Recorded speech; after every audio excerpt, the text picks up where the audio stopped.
What's up, ladies and gentlemen? I'm Tim No37, and thank you once again for tuning into the official YouTube page of Hate the Hate New Jersey. Hate the Hate is an awareness concert benefit that I created in January of 2011 after my own unfortunate bias attack. And so far, we have raised over $3,000 for the Trevor Project, the It Gets Better Project, the American Foundation of Suicide Prevention, as well as the Hetrick Martin Institute.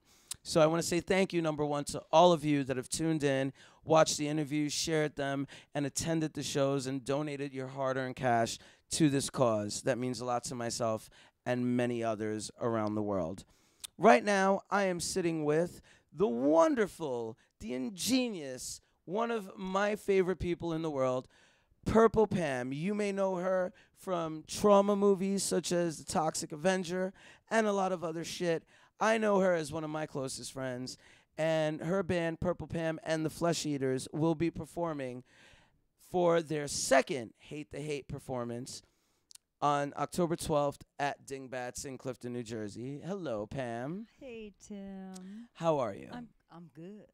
Thank you so much, first off, for taking part in your second Hate the Hate experience. And I would like to ask you, what does Hate the Hate mean to you? Well, I can relate to that, knowing you and knowing what a personality you are. And when we met, it was like, instant. Like, I've known you forever. Love the same music. And, you have been bullied and bashed. And I grew up on hate, too, because I'm purple. I'm not black or, black. I'm not gay, but I'm purple. And even when I wasn't, even at a young age, I was always looked at. And I was always hot, too, in high school. I was hot. This is a sexy bitch. Skinny, I'll say that. Whatever, like the standards of, but I got shunned because I eluded of rock and roll because I knew I wanted to be a rock and roll singer. And, I couldn't, to this day, I couldn't figure that out. So I know what hate and bullying. Any sort of bullying and any sort of connotation of being looked at as you don't belong in what the status quo is of society or the quote-unquote norm is a form of bullying in any aspect. So thank you for sharing that. But on getting back to what's at the music. Getting back to this cause and the music and everything like that. You were one of the acoustic performers of the Hate the Hate 1-year anniversary that the awesome Mina Caputo was generous enough to loan her talents for the night to help raise more awareness and money. What was that experience like for you? You blew away a lot of the people that were there in the aspect like their jaws were on the floor. Tell us about your voice. I know you have a sick vocal range. Tell us a little about your background, your talent, and how you felt about performing at Hate the Hate 1-year anniversary. Well, if I'm going to do benefits, I hate doing benefits for someone I don't know or some cause. But knowing you, again, Tim is my friend. Like, you're a friend, not because I know you from Hate to Hate or anything. So, yeah, of course, Hate the Hate. I'm down with that, you know? And your causes are good, and you're not a person who rips anyone off. You really do have a passion. Thank you. It's not bullshit. Thank it's not you. Fake. I'll be like, bitch, you are faking. But, no, he's not. I wouldn't be his friend. And to play these, and he's honest, he gives all the money to that. But, yeah, that night, to do the Hate, it was, especially with Mina, it's like the whole, it just makes sense. But my background of just singing, like I would want to sing for something like that because I sing for free in New York City. No one gives a fuck anymore. But you know what? They do come. They say I know I'll get a crowd because and the bands that you pick. He's got the best taste in music ever. Thank you so much. No, you do. If you have someone there I never heard of, it's not gonna be like, oh, they're gonna suck. No, they're gonna be. If Tim likes them, if it has a Tim approval. So my voice, I can do. I've been doing it for so long. I can do acoustic, but all the bands that you pick can do acoustic as well. And that's hard. That's stripped down for all you auto-tuner motherfuckers. So anyway, getting to my voice, yeah, I guess being the only girl of brothers and cousins, it was like. Well, you also have a 7-octave. I do have a 7-octave. She has a 7-octave vocal range, which is one of the things that other than just knowing of the name and being a fan of trauma movies and knowing who she was.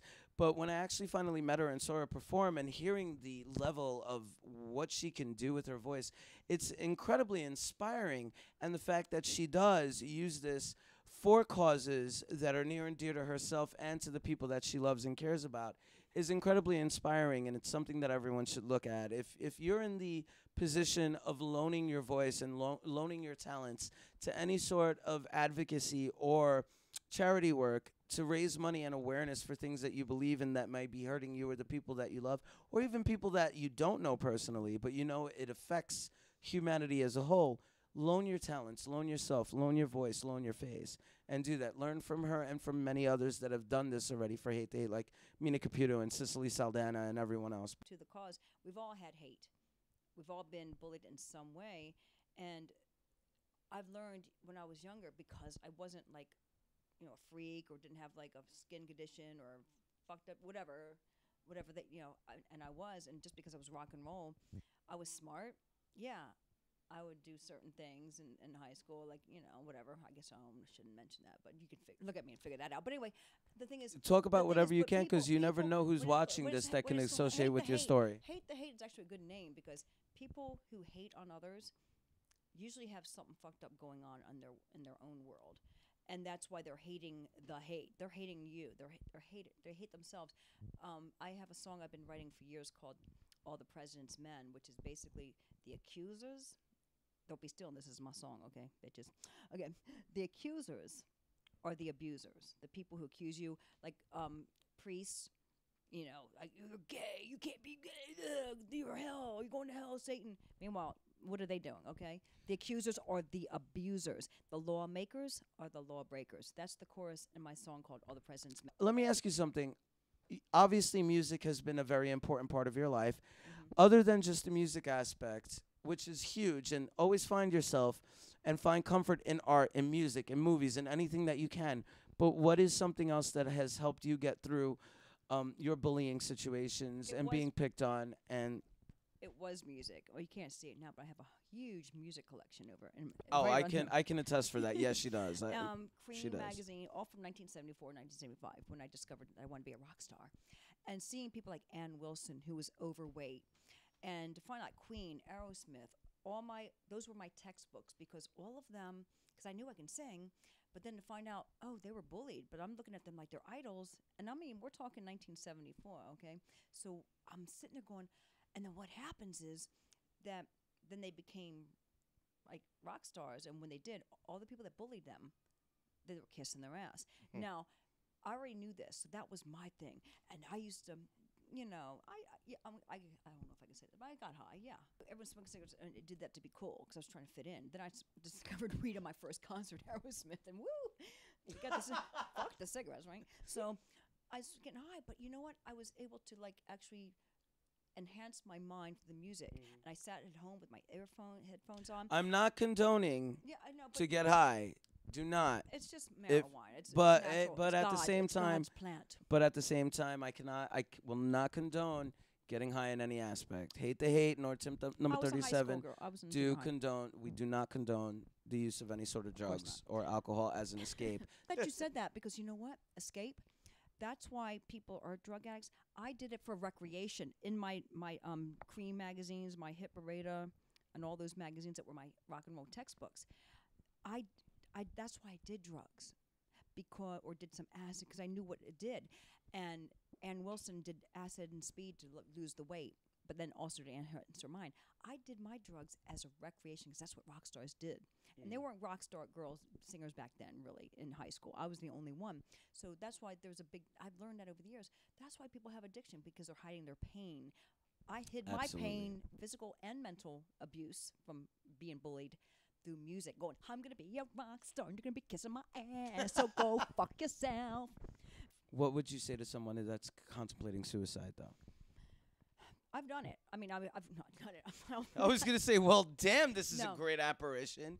Tupac Shakur, move over. No, actually, no. You know, that's really, I feel like Dear Abby or something. And that's fine. But you know what? Kids are looking at this, looking up to people like us. Because I have contemplated that. So have I. I think we all have. So you're not alone. You know, everyone has suicidal tendencies. Everyone. Does everyone go through them? No. And you know, it all believes what you believe. I believe that there is some kind of God. We're all God. We're black, white, plant, and animal. Anything living, we're all God. God isn't some Jewish white man. with a briefcase. You know what I mean? Everyone thinks it is. Then you got the black people thinking it's black. It's not. It's a spirit. It's some kind of it's energy. So you have to realize, I believe if I go to sleep, I can dream. So there is some kind of afterlife if you believe that. So I wrote a song called "Take Me Away," which nobody knows this. It's actually a song about wanting to commit suicide. I had cancer, and I was just like, I was gonna. Then I was like, oh my God, I have 5 months. 5 months later, I was like, oh my God, I have a second chance, because I wanted to be a rock star. No one knew who I was. 31 years old on my birthday, and what happened was, 5 months later, that shit just went out the window. I got really depressed for the first fucking time in my life. I wanted to kill myself. Then I'm thinking, 2-time cancer survivor, right to my right, and this homegirl is one of my biggest inspirations. And I wanted to kill myself. That's what "Take Me Away" is about. If you listen to the song, it's actually, I figured, no, God, you need to take me away, because if I kill myself, I don't want to come back as a New York City rat or something. Because that's what I believe. Like, if you kill yourself, that you can be reincarnated. Maybe you don't. Maybe you don't go anywhere, because it's all about what you believe. And I dream, so I know I can go somewhere and have a life somewhere else. You know. So I don't want to kill myself. That's what scared me. So now I'm like, God, you take me away. Like, make it an accident. Because if you kill it's scary. Just don't kill yourself. Because I know I've been there. I want to. Sometimes you do, but then you just go. If you just go, no, it's gonna be all right. Not only don't blame yourself. There's also so much help out there. There's programs. There's people to reach out to. There's everyone, neutral partners, guidance counselors, programs, internet, phone numbers. There's everything out there. Just don't. That's not the answer. If you want to kill yourself because of bullying, and that's the main problem. Of course, everyone's that's fine. The main problem. Kids are fine until they get bullied. Then they feel like, oh, they're right. The kids don't right. They're fucked up in their own heads. Yeah, exactly. So if you just want to on your own thing, just don't kill yourself. Just it's not the answer. Get some help. But let me ask you something. As a performer at Hate the Hate New Jersey, what can the people that are coming out to the show expect from your performance? There's always a surprise with us. Actually, just new songs. Awesome. New songs. And it seems like when I had How Does It Feel? And then it was like, that was about the abuse and which is always, I think you're the Rock, the Cure, and the Hate the Hate to me. Knowing you, it's two different things, but the same thing. Yeah. Your causes are the so passionate and genuine. Thank you. So to me, it's the same, except you're sick or you get bullied. And that's life in general. You get cancer and you get bullied. That's just chances are. I've never had my life's work put so. And there's death. So you know what I mean. And you know that. I mean, I know. Well, now, thank you, Pam, for just making me realize all my life's work leads to death. But it's all about them. But it's all about the music. Of course it is. Of course it is. And musicians are people that write about their experiences. So. That's why I'm doing this, and that's why all the bands that you have are doing this. Yes. And so, what to expect again? Yes. We have some new songs. That's great. I'm excited for the new songs. Oh, I just bit myself. Let's not. Okay, maybe no more purple drink for you right now, No, but Pam, I do want to say though, from the bottom of my heart, thank you so much for being a part of Hate the Hate. You know I love you to death. You're one of my main homegirls, and you are a big inspiration to me for everything you've gone through. Thank you so much for everything that you've been as an inspiration and a friend. And thank you for being a part of Hate the Hate yet again. And all of you, Hate the Hate New Jersey, October 12th, Dingbats in Clifton, New Jersey. The proceeds will be going to the Trevor Project, the It Gets Better Project, and the American Foundation of Suicide Prevention. Other performances other than Purple Pam and the Flesh Eaters by Angel Vivaldi, Seas of Wake, CHARETTA, Bound by Substance. What's the new name? Oh, August Infinity has a new name now, and it's totally... She Said Fire. That's right. I'm still getting used to this. And many, many more. TABITHA MANCINI. She's another one, hosted by myself and Zeena Koda from SiriusXM. Sponsored by Legion Promotions and Paul Booth's Last Rites. Thank you so much for tuning in. I'm Tim No37. Much love to all of you. Keep posted to the YouTube channel. Thank you.